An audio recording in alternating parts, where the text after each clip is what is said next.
안녕하세요 여러분, 미스터리 수사국입니다.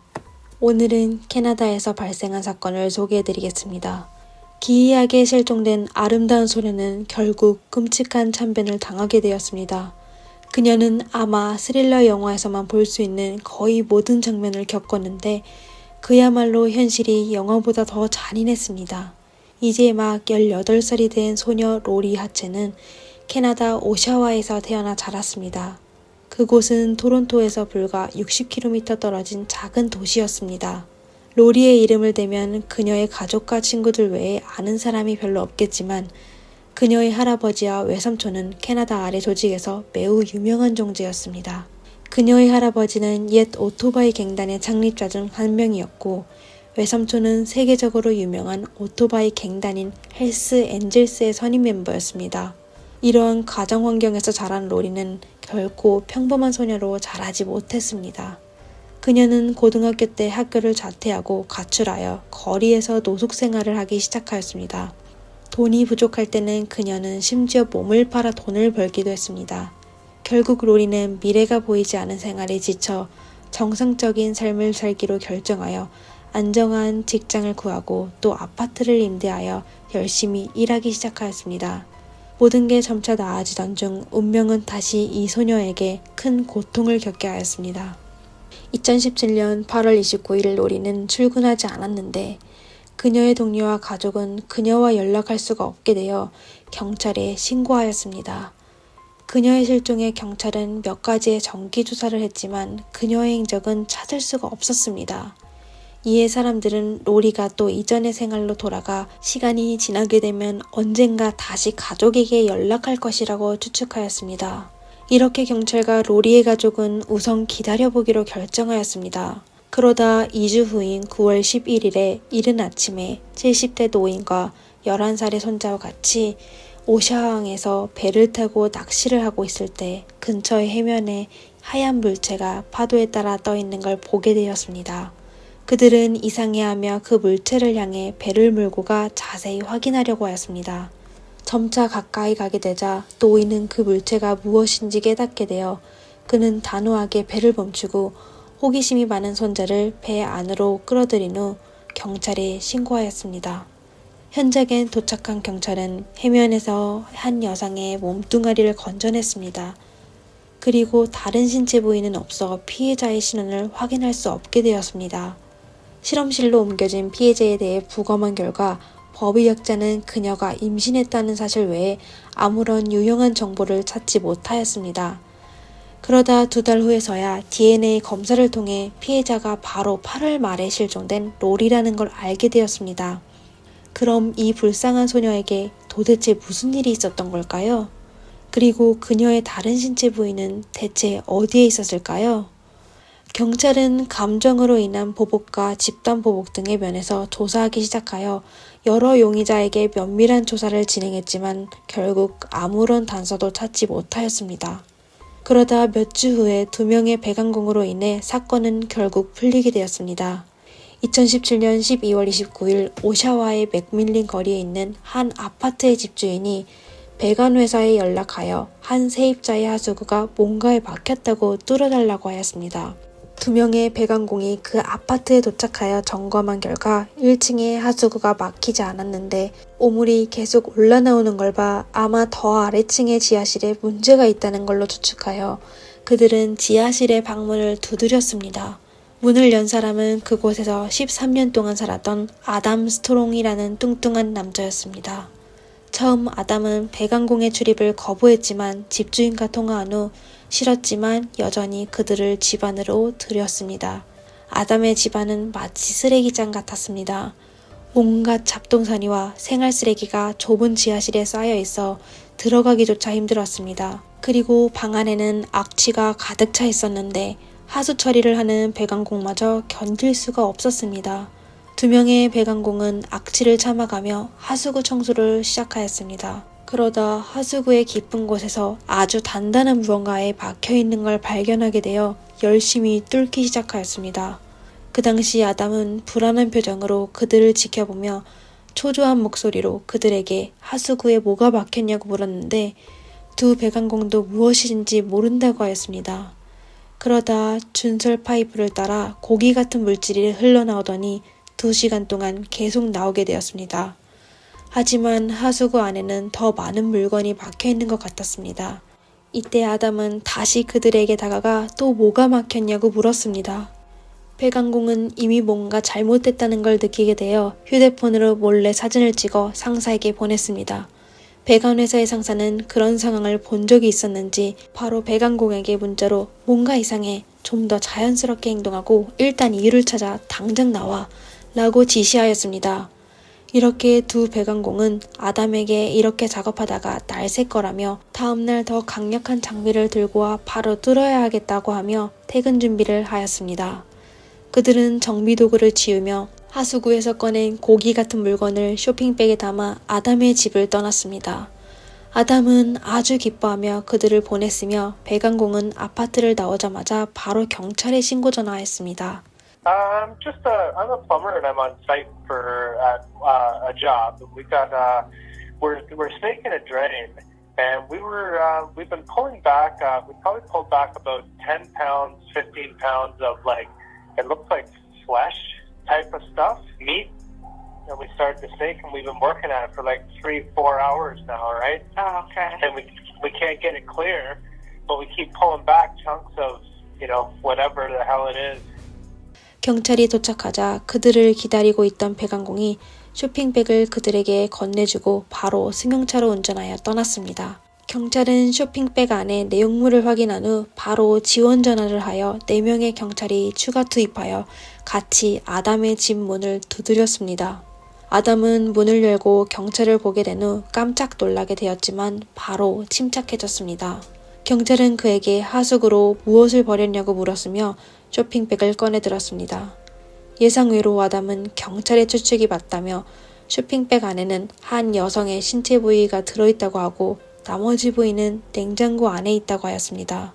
여성의 신체 부위를 발견하여 확인한 결과 바로 앞서 언급한 로리의 사라진 부위들이었습니다. 아담은 그 당시 바로 체포되었습니다. CSI는 바로 전담팀을 구성하여 현장에서 수사하다 아담의 방에서 폭발물로 의심되는 장치를 발견하였습니다. 폭탄 처리 전문가들은 현장에 도착하여 그것이 송수관으로 만든 간이 폭발물이라는 걸 확인하여 폭발물을 방폭통에 담은 후 로봇을 조종하여 터뜨린 뒤 CSI팀은 다시 아담의 집으로 들어가 조사하기 시작하였습니다. 그 아담은 도대체 누구였을까요? 그는 왜 여자를 잔인하게 살인하고 또 폭발물까지 만들었을까요? 사실 그는 그냥 체중이 아주 많이 나가는 뚱뚱한 일반인 뿐이었습니다. 그리고 지역 경찰이 로리 사건을 조사했을 때 그를 용의자로 지목한 적이 없었습니다. 아담은 영화관에서 경비원 일을 했었으며 주유소에서 파트타임 일도 하였습니다. 그는 스쿠버 다이빙, 날카로운 도구 수집, 그리고 다양한 성인 영화와 서적을 모으는 다양한 취미를 갖고 있었습니다. 뚱뚱하고 또 가난한 남자로서 그는 평생 다른 사람의 괴롭힘을 당해야 했으며 전에 여자친구의 배신으로 집에서 쫓겨난 적도 있었습니다. 하지만 아담은 사실 모든 걸 단순히 참고만 있는 사람은 아니었습니다. 그는 자신보다 더 취약한 사람들에 대해 특히 몸집이 아담한 여성들을 잔인하게 대하였습니다. 재판에서 그의 전 여자친구를 포함한 5명의 여성은 법정에서 아담이 그녀들에게 몹쓸 짓을 했었다고 진술하였습니다. 하지만 그녀들이 전에 경찰에 신고한 적이 없어 아담의 폭행은 한 번도 들킨 적이 없었습니다.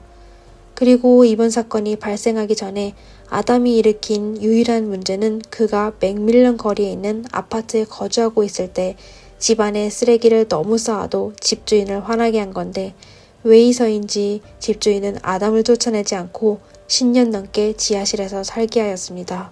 그러다 아담이 살고 있는 집에 하수구가 막혀 결국 로리의 신체 부위가 발견되어 그가 체포하게 된 겁니다. 처음 경찰은 아담에게 사람의 신체를 훼손한 혐의로 그를 체포할 수밖에 없었습니다.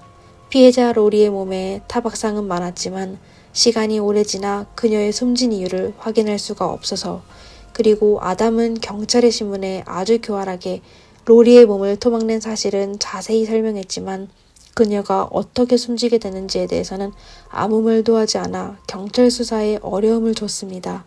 하지만 아담에 대한 신문 영상과 기록을 보면 그가 전형적인 반사회적 성격을 갖고 있다는 걸 알 수 있습니다. 그는 숨진 로리와 그녀를 모욕한 거에 아무런 죄책감도 보이지 않았을 뿐만 아니라 오히려 자랑하는 표정을 지었습니다.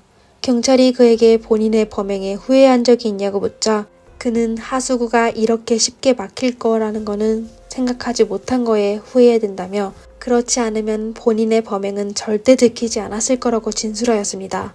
어쨌든 아담은 다른 걸 얘기하며 본인의 범행을 자백하지 않았습니다. 그 당시 검찰은 모든 희망을 현장에서 증거 수집하는 CSI 팀에게 두게 되었습니다. 앞서 언급했듯이 아담의 집은 쓰레기로 가득 차 CSI 팀은 쓰레기 더미 속에서 증거를 찾아야 했습니다. 그러나 그들의 노력 끝에 방 안의 욕조와 천장, 그리고 집안의 벽에서 붉은 자국이 많이 발견하게 되었습니다. 법의학자는 DNA에 대해 검사하여 전부 로리의 것으로 확인되었습니다. 이는 로리가 아담의 방에서 그의 짓으로 숨지게 되었다는 걸 증명하게 되었습니다. 그리고 조사팀은 더욱 놀라운 사실을 발견하게 됐는데 방 안에서 다른 여성의 붉은 액체를 발견하게 되었습니다. 그 여성의 이름은 칸디스 피츠패트릭인데 로리와 비슷한 상황에 처해 있었으며 1년 내내 노숙 생활을 해왔습니다. 그녀는 로리가 피해받기 거의 10년 전인 2008년에 미스터리하게 사라졌습니다. 하지만 그녀의 가족은 2010년이 되어서야 경찰에 실종 신고를 하게 되었습니다. 칸디스는 이렇게 오랜 시간 동안 실종 상태로 남게 되었는데 로리의 사건에서 경찰은 아담이 수집한 수많은 날카로운 도구에서 칸디스의 DNA를 발견하게 되었으며 아담의 집 곳곳에서 또 같은 DNA를 발견하게 되었습니다. 이는 칸디스도 로리와 똑같이 10년 전에 그 아파트에서 숨지게 되었다는 걸 확인할 수가 있었습니다. 단지 아담은 이미 숨진 칸디스를 인멸하는 데 성공했을 뿐입니다. 결국 검찰은 아담에게 2건의 고의살인 혐의죄로 기소하였습니다. 그리고 아담의 반사회적 성격과 두 여성이 피해받은 시간이 10년이 되는 것을 고려하여 경찰은 아담이 연쇄살인자일 가능성이 높다고 추측하였습니다. 다시 얘기하자면 아담 때문에 숨지게 된 여성은 2명뿐이 아닐 가능성이 높았습니다. 그들은 그동안 실종 사건을 다시 확인하며 잠재적 피해자를 확인하였지만 결국 추가 단서는 찾지 못하였습니다.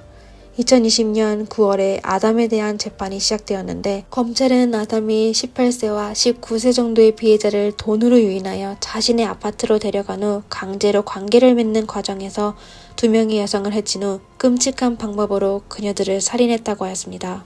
그러나 아담과 그의 변호인은 2건의 특급 폭행 혐의에 대해 무죄를 주장하였습니다. 그의 변호인은 로리가 아담의 새 여자친구였다며 또 그녀가 아담의 아파트에서 마약을 과다 복용하여 숨지게 되었다고 하였습니다. 그리고 아담은 처음 그런 상황을 겪게 되어 너무 무서워 그녀를 도망낸 거라고 하였습니다. 다시 얘기하자면 아담은 로리의 신체를 훼손한 혐의에 대해서는 인정하였지만 그녀를 해친 거에 대해서는 인정하지 않았습니다. 그리고 10년 전에 실종된 19세의 칸디스에 대해서는 변호인은 경찰이 아담의 집에서 그녀의 붉은 자국만 발견했을 뿐 그녀의 신체를 발견하지 못하여 빨간색 표시가 칸디스의 코피가 묻은 거라고 주장하여 칸디스의 신체를 발견하지 않았는데 아담에게 고의살인죄로 기소하는 건 받아들일 수 없다고 하였습니다. 어쨌든 재판 내내 아담은 아무런 후회가 없어 보였습니다. 그리고 때로는 너무 피곤하다는 이유로 재판석에 나가는 것조차 거부하였습니다. 이에 따라 두 피해 여성의 가족들은 아담을 더욱 원망하게 되었습니다. 반년의 재판 끝에 2021년 3월에 배심원단은 로리를 해친 혐의에 유죄 판결을 했지만 카디스의 살인사건에서는 그녀가 발견되지 않아 배심원단은 그녀에게 무슨 일이 일어났는지 확신할 수가 없어 무죄를 판결하였습니다. 2021년 5월 28일 아담은 결국 특급 상해 혐의로 25년 동안 가석방이 없는 종신형을 선고받게 되었으며 또 과실상해죄로 유기징역 18년을 받게 되어 2가지형을 동시에 받게 되었습니다. 아담은 운이 좋다면 아마 2043년에 감옥에서 풀려날 수 있습니다. 하지만 전에 말씀드린 것과 같이 피해자로 로리의 아버지와 외삼촌이 모두 캐나다의 오토바이 갱단의 우두머리여서 현지의 일부 매체에서는 아담이 아마 살아서 감옥을 나올 수 없을 거라고 추측하고 있습니다.